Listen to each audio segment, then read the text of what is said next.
우리에게 주시는 말씀은 마태복음 25장 31절부터 46절까지 말씀입니다.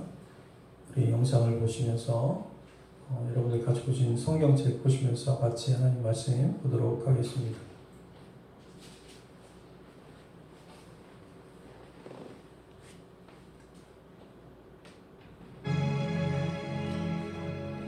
인자가 자기 영광으로 모든 천사와 함께 올 때 자기 영광의 보좌에 앉으리니 모든 민족을 그 앞에 모으고 각각 구분하기를 목자가 양과 염소를 구분하는 것 같이 하여 양은 그 오른편에 염소는 왼편에 두리라.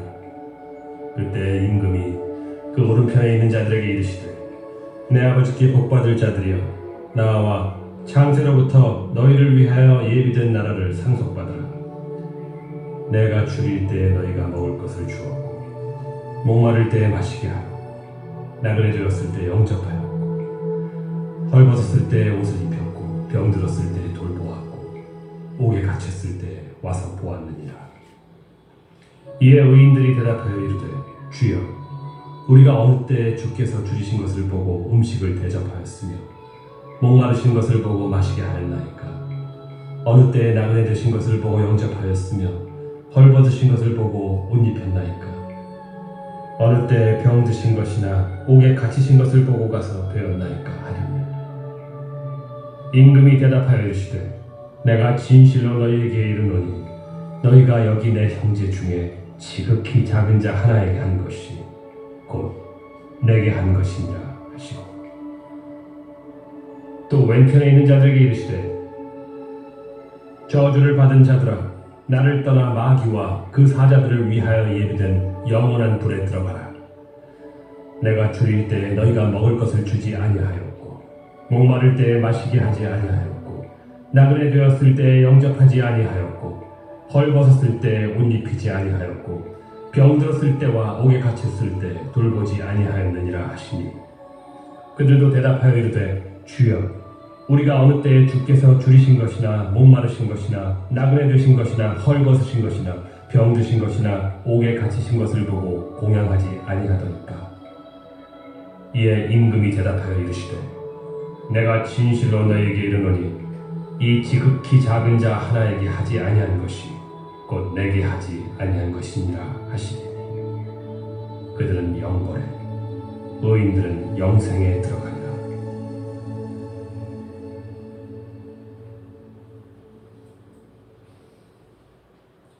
오늘은 양의 신앙이라는 제목을 가지고 하나님 말씀을 보도록 하겠습니다. 우리가 지난 몇 주 동안 마태복음 24장과 25장의 말씀을 가지고 마지막 때에 벌어질 일들에 대해서 주님의 말씀을 들었습니다. 오늘 말씀은 주님이 마지막 때에 말씀하시는 이 말씀의 마지막 말씀입니다. 주님께서 모든 얘기를 하시고 맨 마지막에 이 양과 염소 이야기를 하시는 장면으로 끝으로 마지막 때한 이야기를 주님이 마치셨습니다. 여러분 그때 어떤 일이 벌어진다고 이야기하고 있습니까? 오늘 본문은 어떻게 이야기하고 있어요? 31절과 32절을 한번 천천히 보기 원합니다. 한번 천천히 읽겠습니다. 시작.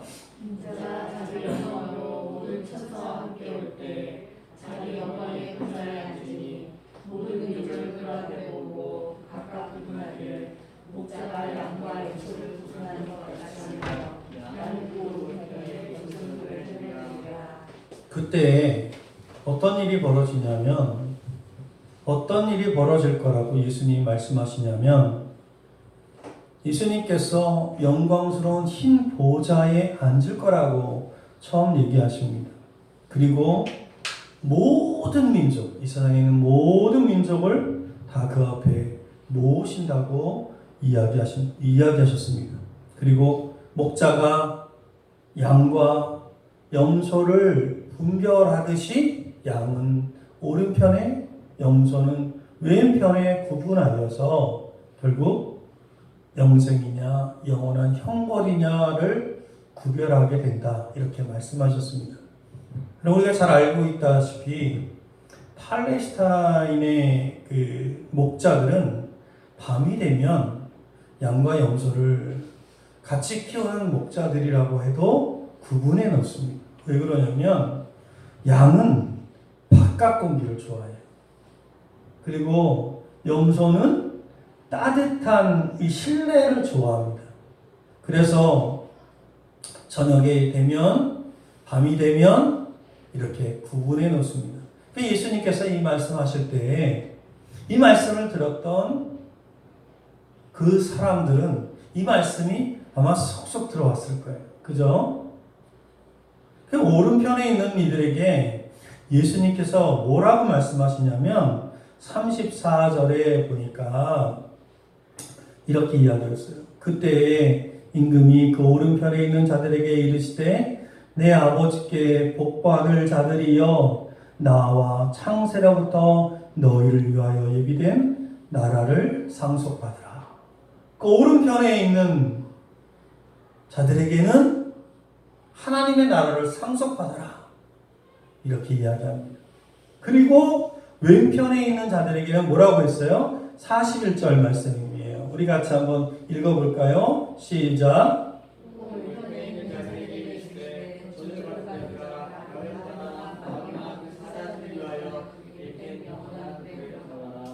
그 왼편에 있는 자들에게는 영원한 불에 들어가라. 이렇게 얘기한 거예요.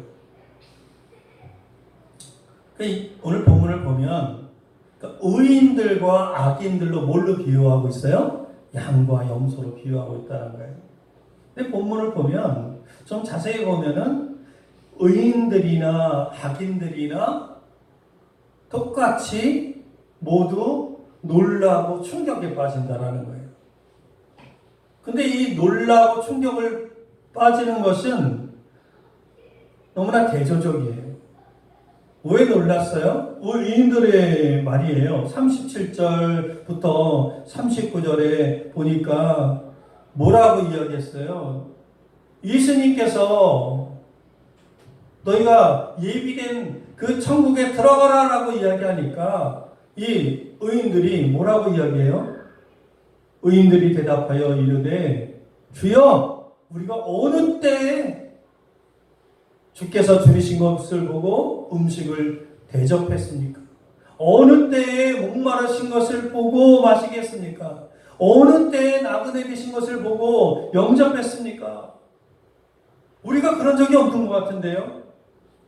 어느 때에 헐벗으신 것을 보고 옷을 입혔습니까? 어느 때에 옥에 갇히신 것을 보고 우리가 가서 보았습니까? 라고 이야기하는 거예요. 그러니까 의인들이 놀란 거예요. 자기들은 그런 것을 한 적이 없는 것 같은데, 근데 의인들이 놀란 것만큼 또 누가 놀랐어요? 악인들이 놀랍니다. 여기 44절에 보면 우리 44절 한번 같이 읽어볼까요? 시작. 그들도 대답하여 이르되 주여 우리가 어느 때 주께서 주신 것이나 목마르신 것이나 나그네 되신 것이나 헐벗으신 것이나 병드신 것이나 옥에 갇히신 것을 보고 공명하지 아니하리까. 그 이야기를 들은 사람들 모두 다 놀랐어요. 왜 놀란 거예요? 사람들은 그저 자신의 생각대로 살았어요. 그런데 어떤 이의 삶은 주님을 영접한 삶이었고 어떤 이의 삶은 주님을 배척한 삶이라고 말씀하시니 놀란 것입니다. 이처럼 여러분 심판의 날에는 우리의 삶이 내가 알지 못하는 것까지도 속속들이 드러나게 될 거예요. 여러분 양과 같은 사람들은 어떤 삶을 살았길래 주님께서 이렇게 말씀하실 거예요. 우리가 양에 대해서 좀 신체적인 양이 있잖아요. 양과 염소. 양에 대해서 이 신체적인 특징을 좀 이해하면 이 말씀을 좀 쉽게 이해할 수 있습니다. 양은 어떤 특징이 있습니까? 양은요, 첫 번째로 여기 신체적인 외부의 이런 특징을 보면 염소와 비슷해요. 구별하기가 때로는 쉽지 않습니다. 비슷합니다. 우리나라에 있는 염소들은 까맣고 이렇잖아요. 근데 외국에 있는 염소들은 안 그런 염소도 있다는 거예요. 그래서 염소들을 뭐라 그래요? 사냥이라고 그래요. 사냥. 들어보셨죠? 사냥류 들어보셨죠? 사냥류. 사냥류가 그렇게 몸에 좋다고 하잖아요. 염소젖이에요. 염소젖. 그죠? 그 양도 염소와 마찬가지로 뿔이 있어요. 뿔이 있는데 있기도 하고 또 없기도 합니다. 근데 대부분 이 양의 뿔들은 후방으로 이렇게 구부러져 있습니다. 그리고 양의 색깔은 대부분 하얗습니다.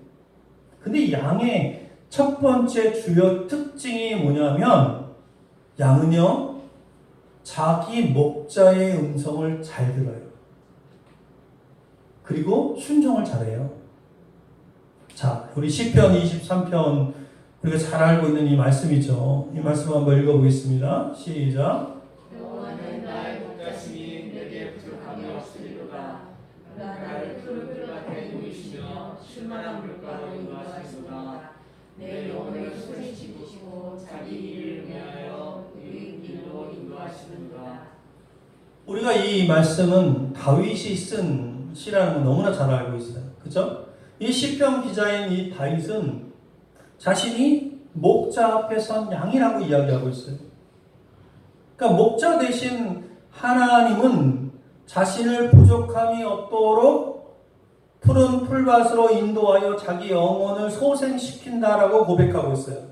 그러니까 한마디로 양은 목자의 음성을 듣는 능력이 뛰어납니다. 한마디로 양은 목자의 음성에 귀를 기울인다는 거예요. 그러니까 목자의 음성을 듣고 그가 인도하는 대로 가는 거예요. 사랑하는 성도 여러분, 우리가 다 양 같은 신앙을 가지려면 어떻게 해야 돼요? 목자의 음성에 귀를 기울이고 목자의 음성을 잘 듣고 그가 인도하는 대로 따라가야 되는 것입니다. 아멘입니까? 그가 인도하는 대로 따라가야 되는 거예요. 그게 양의 첫 번째 특징이에요. 두 번째 특징은 뭐냐면 이 양의 특징은 양은 성질이 온순해요. 그래서 집단 생활을 굉장히 잘합니다. 양들은 항상 무리를 지어서 다니는 경우가 많습니다. 같이 꿀을 뜯고 서로 붙어서 잡니다. 근데 잘 싸우지도 않아요. 인내심이 좀 강한 편이에요. 양들은요. 어지간히 건드려서는 반응을 나타내지 않습니다. 우리 어떤 영상에서 여러분들이 보셨을 텐데 양이 털이 자라면 양털을 자르잖아요. 양털이 굉장히 귀하잖아요. 그죠? 그 양털을 자를 때 사람이 잘못해서 살을 찢어도 움직이지 않고 그대로 있습니다. 그게 양이에요. 그래서 사랑하는 성도 여러분, 우리가 다 양 같은 신앙을 가지려면 어떤 성품을 가져야 돼요? 온유한 성품. 자, 이거 되게 중요한 얘기죠. 왜냐면 양과 염소로 나눈다고 했는데, 그죠? 온유한 성품. 그러니까 누가 건드려도 끝까지 인내하면서 참아야 돼요. 양들과 같이 자신의 뿔을 다 뒤로 이렇게 구부려버리는 사람이 되어야 한다는 것입니다. 아멘입니까? 그리고 세 번째, 양의 특징이 무엇입니까? 양은요, 넓고 넓은 평지를 좋아합니다. 양은요, 넓은 그런 평지를 좋아해요. 높은 데 이런 거 안 좋아해요. 양은 아무 데나 안 가요. 아무 데나 안 갑니다. 양은 그의 발자취가요, 분명합니다. 양에게 아주 귀한 특성이 하나 있는데 그게 뭐냐면 늑대가 있잖아요. 늑대가 통과한 길에는 안 갑니다. 양이. 그리고 늑대가 그 용변을 본 장소 같은 데는 가지 않습니다. 그 양의 그 신체적 특징을 보면 발가락에서 진액이 나온대요. 그래서 그 진액이 항상 발바닥을 깨끗이 씻어준다고 합니다. 그리고 자신의 발자취를 분명하게 남겨요. 때문에 이런 많은 양들이 떼를 지어서 다녀도 우두머리의 뒤를 잘 따를 수 있는 거예요. 여러분 교회 공동체도 마찬가지예요. 건강한 모습을 갖추려면 어떻게 돼요? 잘 따라가야 돼요. 잘 연합하고 우리 교회가 우리 주님의 몸인 것을 기억해서 서로 사랑해야 하는 것입니다. 우리가 다 양 같은 신앙을 가지려면 악한 길로 가서는 안 된다는 거예요. 아멘입니까? 여러분 복 있는 사람은 뭐라고 그랬어요? 악인의 길에 서지 아니하며. 그래서 양의 신앙인이 간 길은 어떤 길이라고 이야기해요? 35절, 36절에 보니까 예수님이 뭐라고 이야기하셨어요? 이렇게 쭉 얘기하셨어요. 양의 신앙을 가지고 살았던 너희는 어땠냐? 주고 마시게 하고 영접하고 옷을 입히고 돌보고 살피는 삶이었다. 그래서 우리가 주님의 심판대 앞에서 양으로 분류를 받으려면 양의 삶을 살아야 될 줄 믿습니다. 아멘입니까? 여러분 탈무드에 보면 세 친구 이야기가 나와요. 탈무드 얘기를 좀 할게요. 세상에는 세 친구가 있대요. 세 친구. 첫 번째 친구는 항상 가까이 있고 이 친구 없으면 못 살 것 같은 친구가 있어요. 그리고 두 번째 친구는 가끔 만나는 친구가 있어요. 그리고 세 번째 친구는 아주 드물게 만나는 친구가 있다고 합니다. 근데 하루는 임금님이 소환을 한 거예요.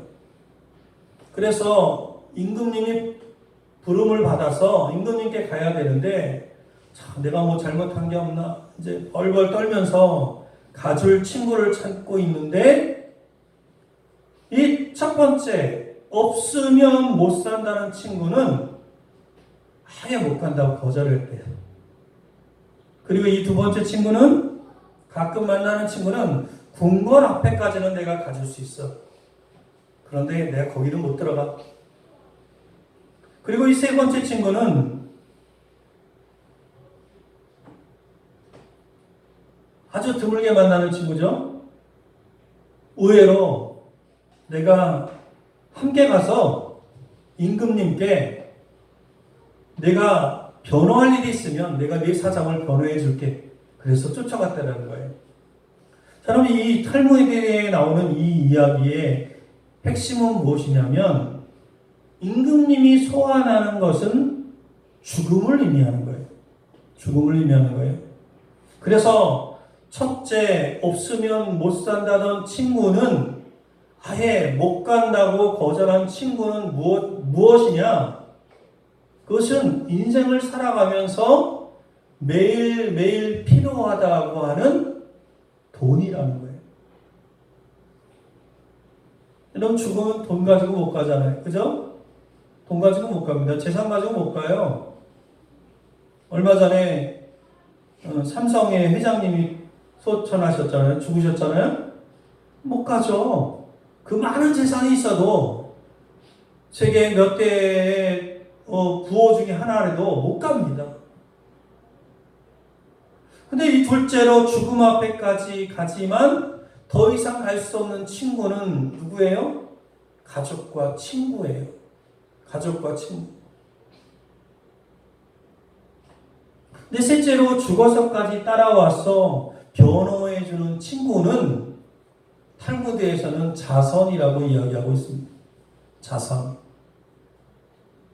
사랑하는 성도 여러분, 사랑이나 섬김은 기분이나 환경에 좌우되어서 하는 게 아니라는 거예요. 여러분 보상을 바라거나 결과에 연연해서 하는 게 아니라는 거예요. 여러분 양의 신앙의 삶이란 무엇입니까? 사랑을 실천하는 거예요. 아멘입니까? 사랑을 실천하는 것인데 섬김의 대상을 차별하지 않고 섬기는 거예요. 우리가 인생을 살아가면서 우리에게 보람을 주는 일이 무엇이겠습니까? 사랑을 실천하는 거예요. 그런데 그 사랑을 실천하긴 하는데 그 사랑을 우리가 도움을 주어도 다시 갚을 길이 없을 정도의 지극히 작은 자를 바라보며 하는 거라는 거예요. 아멘입니까? 우리는 그러잖아요. 내가 이 도움을 주면 뭐 보상을 바라잖아요.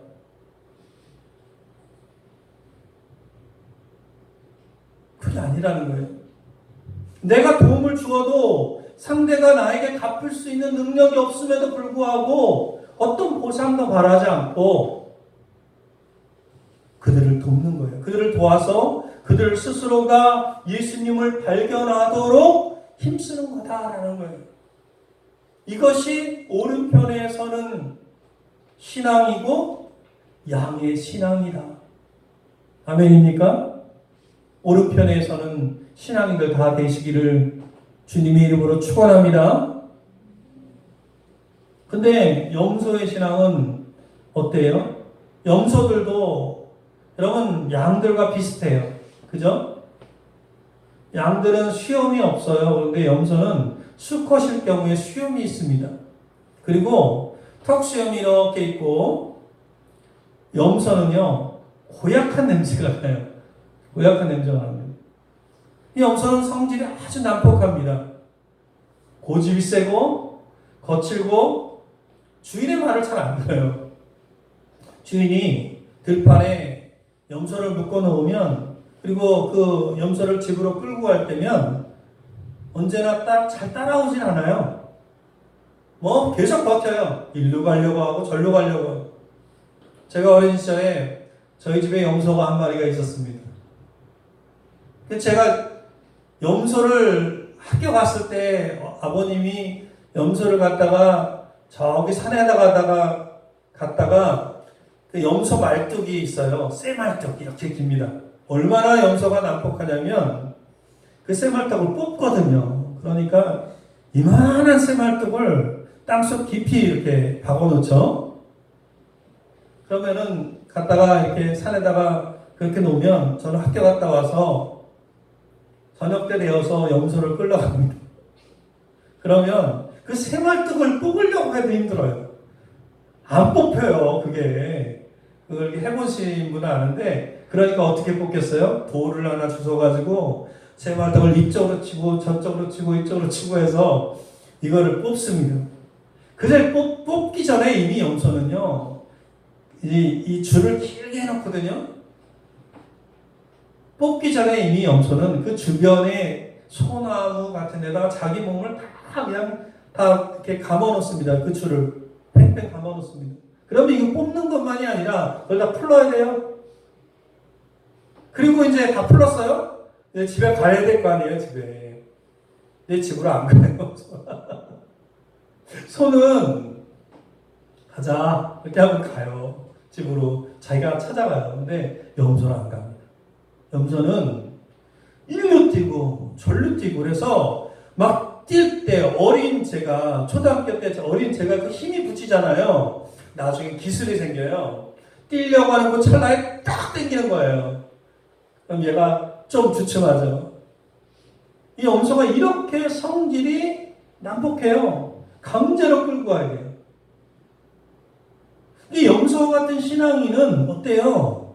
거칠고 난폭한 언행으로 누구든지 부딪히기만 하면 성질을 부리고 싸우고 뿔로 받는 사람 같은 거예요. 사랑하는 성도 여러분, 염소 같은 신앙인들은 주인의 말을 잘 듣지 않습니다. 이걸 피해야 할 것입니다. 아멘입니까? 이 염소도 양들과 마찬가지로 뿔이 있는 게 있고 없는 게 있어요. 근데 사람이나 짐승이나 무엇이나 옆에 가면은 그 뿔로 들이받으려고 합니다. 그게 얼마나 심한지 몰라요.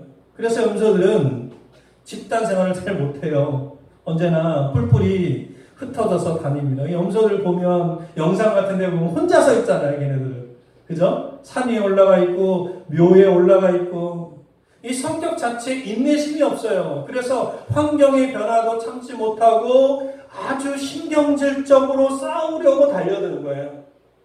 그러니까 염소 같은 신앙인들은 어때요? 항상 자기 혼자 겉돌면서 불평하는 거예요. 불평. 더 나아가 성도로서의 구별된 삶을 사는 것이 아니라 자기 자신의 기분이나 감정에 따라 제멋대로 삽니다. 그냥 닥치는 대로 그냥 사는 거예요. 여러분 이거 피해야 할 것이는 겁니다.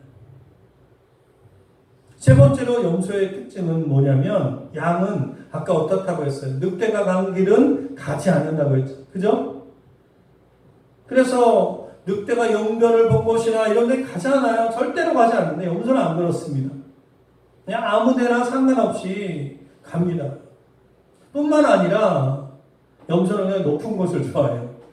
벼랑 위에 이런 데 좋아합니다. 때로는 나무에도 뭐 이렇게 올라갈 수 있는 나무에도 올라가고요. 염소의 특징은요. 어떻게 보면 교만하고 배타적인 거예요. 이 염소 같은 신앙인들은 어떠냐면 신앙이 마음이 높아요. 마음이 높아가지고 교만한 마음을 가지고 판단합니다. 그렇습니다. 염소가 묘 위에 올라가서 여러분 산소 있잖아요. 산에 가면 산소에 올라갑니까? 산소 위에 사람이 안 올라가잖아요. 근데 염소는 올라가요. 그죠? 그 묘 위에 올라가서 음메하고 소리를 지르는 것처럼 분별이 없이 항상 큰 소리를 치는 게 염소 같은 신앙인들이라는 거예요. 자기 주장만 합니다. 판단하고 정죄합니다. 배타적이기 때문에 인간관계가 원만하지 않고 교회 생활도 잘 못해요. 내가 염소의 특징이 있는가 한번 살펴봐야 돼요. 그래서 염소의 삶은 어땠다고 주님이 이야기해요? 42절부터 43절 말씀이에요. 우리가 아까 읽었지만 다시 한번 읽겠습니다. 시작.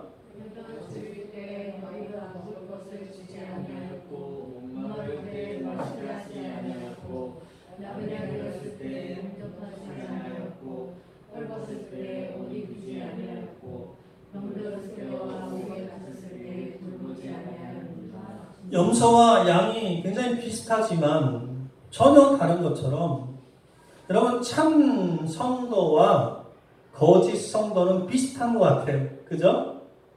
근데 전혀 달라요. 염소와 같은 신앙은 형식적이에요.